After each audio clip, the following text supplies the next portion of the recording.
Hello, what's up guys? Good morning. This is Jay again with the capital E. So today I'm back again for another video. So ngayon magbubukas tayo ng bagong bili nating accessories for my bike. Quick unboxing lang muna tayo para dun sa konti lang naman to, pang mabilisan. So saan ko binili yung gamit na to is Sun & Sun Sports, and yung other things is sa ibang store. So let's take a look what's inside. So yung isa, yung mas hike and bike, so later na natin siya tingnan. So itong isa ko is meron akong na-purchase dun sa Riders Bicycle Shop na gloves. Ayan na natin yan. Ayan. So ito ang ating headlamps at saka tail light, headlight or tail light. So combo na siya. So ang brand niya is Giant. So meron siyang pangharap tsaka panglikod. So this is HL 500 tsaka yung tail light 100. So mamaya titingnan natin siya kung paano siya ikakabit dun sa ating bike at kung ano yung meron dito sa to. So before anything else guys, nabili namin to sa Sun & Sons for 315 SAR. So more or less sa pera natin siguro mga nasa 5,000 something din siya, or less than 5,000. Siguro mabibilin siya sa mga ibang store na mas mura. Depende na lang din kung magkano nila ibibigay. So tara tingnan natin kung anong meron sa headlamps na to. So ito guys, so ito yung pinaka headlamps para dun sa may malapit sa handlebars, cockpit. Doon natin siya ilalagay. So itong headlamps na to is powered by USB. So pwede natin siyang i-charge via USB. So built-in ang battery niya. Compared sa mga ibang headlamps na ginagamit is gumagamit sila ng AAA or AA na batteries. Pero ito kasi built-in, so pwede mo siyang i-recharge anytime using yung USB cable na kasama rito sa pinaka box niya. So yan. So ang haba niya is, kung hindi ako nagkakamali, siguro meron 2.5 inches din to. Mababa rin ng konti, pero maganda yung nakita kong ganito is maganda yung projection ng light niya. Malinaw at malayo yung throw nung ilaw. Malayo yung yung pinaka trajectory niya. So depende, at meron din siyang mababago-bago mo yung lakas nung ilaw niya. Meron siyang tatlong intensity nung ilaw, gaano kalakas, depende sa gusto mo, at depende rin kung sa preferred mong liwanag, kasi minsan pag sa sobrang lakas pwedeng makasilaw ka nung kasabay mo. And at the same time meron din siyang option para gawing blinker. So pwede rin siyang maging blinker, pwedeng slight or slow na blink, pwedeng mabilis na blink. So depende sa sa paggagamitan mo. Mostly para madali siyang manotice ng mga kasalubong mo or dun sa mga blind spot na lugar. So gumagamit sila ng blinker. Pero mas maganda kung medyo itututok mo siya ng konti pababa, kasi kung medyo mataas maaring masilaw yung kasalubong mo. Para rin siyang kasing lakas ng ilaw ng sasakyan. So ito naman yung para dun sa pinaka tail light niya. So imamount mo siya dun sa malapit sa seat post. Mismo sa seat post mismo sa likod. So kulay pula siya. So ganun din, may mga accent siya, may mga variation siya kung pwede mo siyang palitan ng nag-blink, pwedeng steady light, pwedeng isang full blast na malakas, and at the same time combination ng blinker tsaka ng isang steady light or yung mas malakas na blast ng light, depende sa gusto mong paggamitan. So pansin ko naman na noticeable siya sa gabi. So ano pa meron dito sa loob ng box? Sulod ba natin ng box? Meron pa tayo mga accessories niya is meron siyang yan, yung pinaka mounting kit niya, which is yung rubber na doon mo ilalagay sa may seat post. Tapos meron din siya nung para naman dun sa, ito pala yung para dun sa seat post sa likod, ito naman yung para dun sa handlebar sa cockpit natin sa harap. Meron siyang para sa GoPro. Diba, gusto mo siya i-mount sa helmet mo, pwede rin. Gusto mo siya sa helmet or sa GoPro, meron siya adjustable, pang tilt. Tapos meron siyang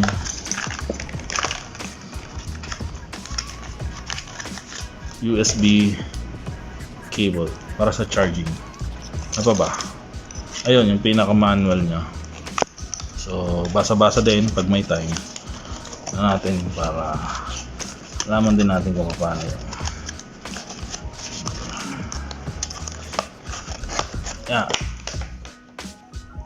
Parang reverse unboxing nangyari. Yan, ito yung pinaka-manual niya. Ayun, so paano siya gumagana guys? Before anything else pala, ito yung pinaka-USB outlet niya. Ayan. So, dyan mo siya sasaksak. Ito. Tapos, dun sa PC or kung sa wall charger na pwede mong paggamitan. So, paano siya gagamitin? Napakasadali lang. Long press. Ayun. Mag-blink siya. Another press. Magbabago siya ng pinaka-accent niya. Ayan. Another. Oh, di ba? Steady with a combination ng blinking. Another, steady. Tapos yung mahina, low. Blinking. Tapos blinking ng mahina, tapos combination ng malakas. Okay, that's it. Tapos magpapatay mo siya, long press din. So same procedure din dito sa headlamps natin. Meron tayong long press. Ayan. Ito yung pinakamahina niya. So another press. Malakas na siya. Hindi ito nagbe-blink guys ha. Medyo nagbo-bounce lang dun sa pinaka-camera natin. Pero lumakas lang yung ilaw niya. Another press. Mas malakas. Ito yung nagbe-blink. Ayan, medyo masakit sa mata.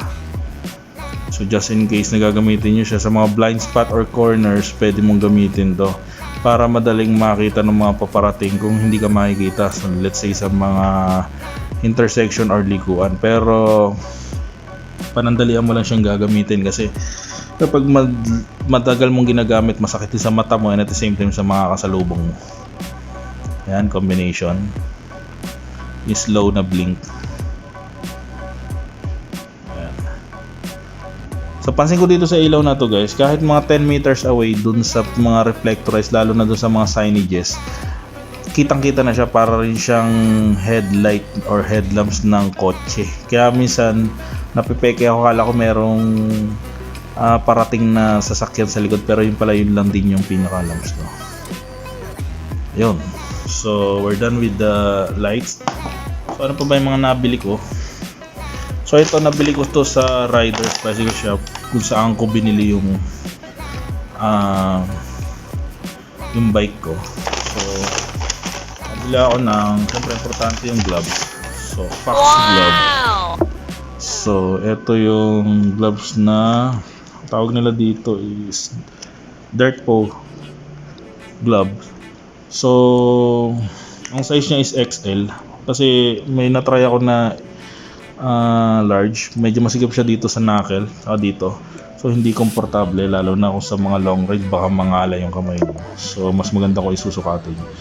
So this one, yung Dirtpaw, marami naglabasan na edition ng ganito na imitation, so mag-ingat lang po tayo kasi kamukha niya yung pinaka-imitation. Parehas na parehas pero siguro mas mababa lang yung price.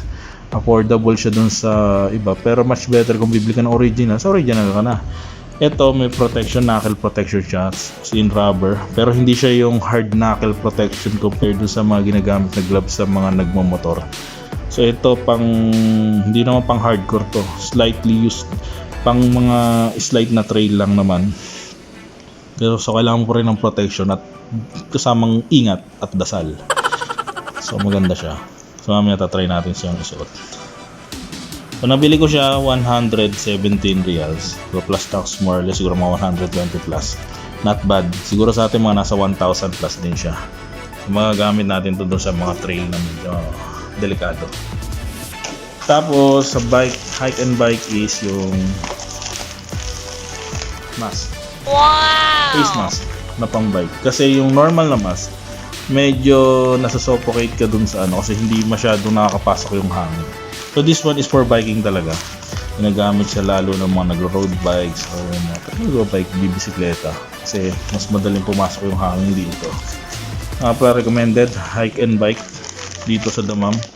Marami silang stops tsaka marami silang mga bike accessories at napaka-friendly nung mga bantay nila.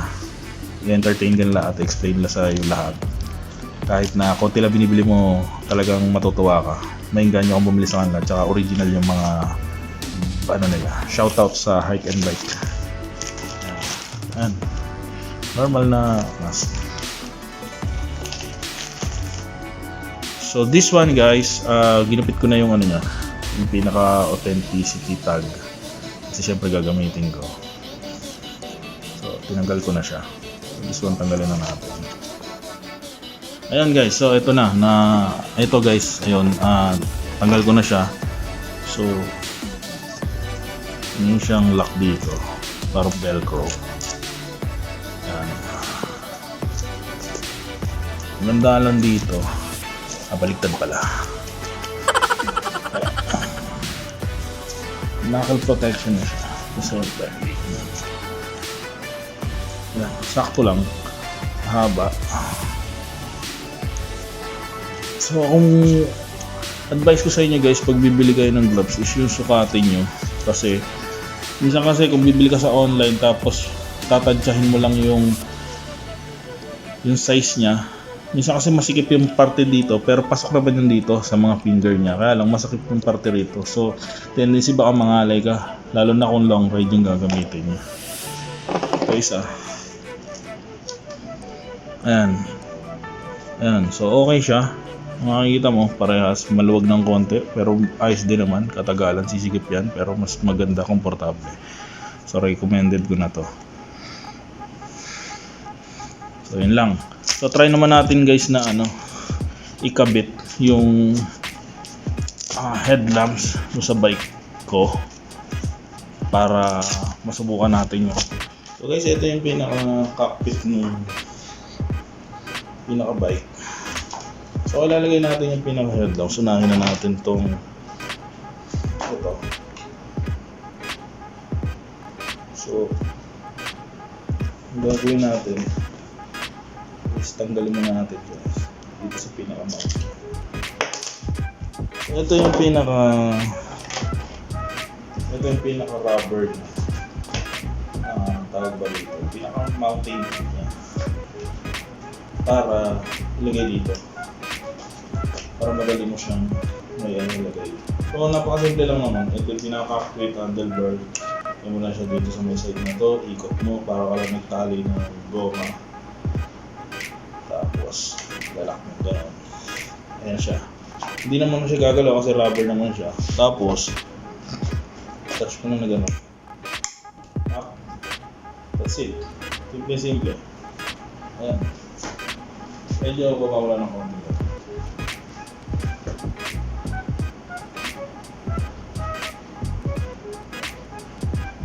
Ayos. So next naman is yung sunod naman natin yung pinaka-tail light na. So dito siya kinakabit sa may seat post. So ito yung pinaka-mounting piece niya.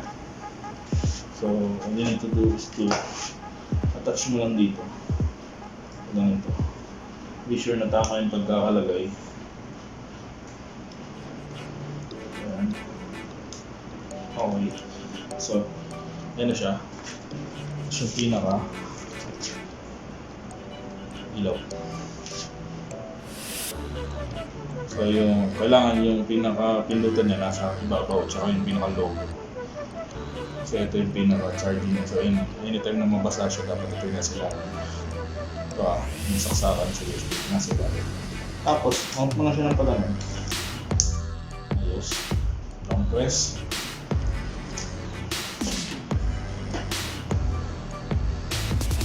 Go ka na.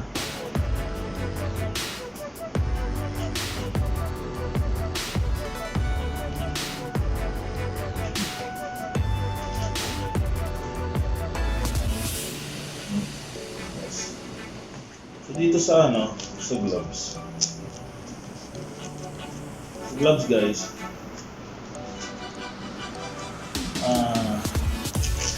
Medyo rubberized yung pinaka-surface ng pinaka-palm ng kamay. So, makapit siya rito sa handle grip natin. Kasi yun sa tayo. So, okay. Yung brush na target. So, anytime nang mabigla ka or at hindi siya tumubulas. So, pantuloy talaga. Recommended. Okay naman sir. Mga pala, na-free ko lang sa hike and bike. So, 20 hours pero malaking bagay na rin. At least meron kang bell para marinig ka nila. So, tsaka nga pala guys, kasama doon sa nabili ko dun sa na naikabit ko na is yung pump. Ito yung pump ko ng gulong. Galing din sa Giant. So, minount ko na siya. Naka-mount na. Okay na yan. Nagamit ko na rin naman. So, dual purpose yung pump niya. So, yung mga old na interior, pwede nyo ipump at saka ito mga bago. Ang tawag dito, nakalimutan ko yung tawag sa mga ganitong klase ng gulong. Ito. Yung tawag din pero nakalimutan ko. And, sana nakabili na rin ako ng bagong pedal. Yung bagong pedal. So, pinalitan ko na yung luma, yung stock na pedal na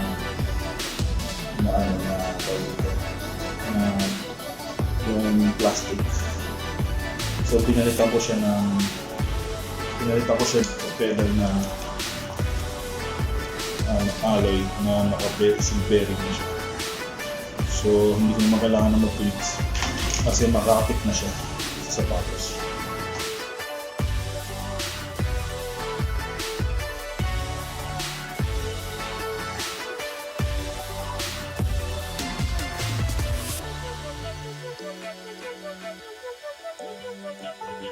That would be all for today's video guys. Thank you for watching. So I hope you had an idea regarding sa mga accessories na diniscuss ko. So thank you guys for watching. Enjoy and have a safe ride. God bless.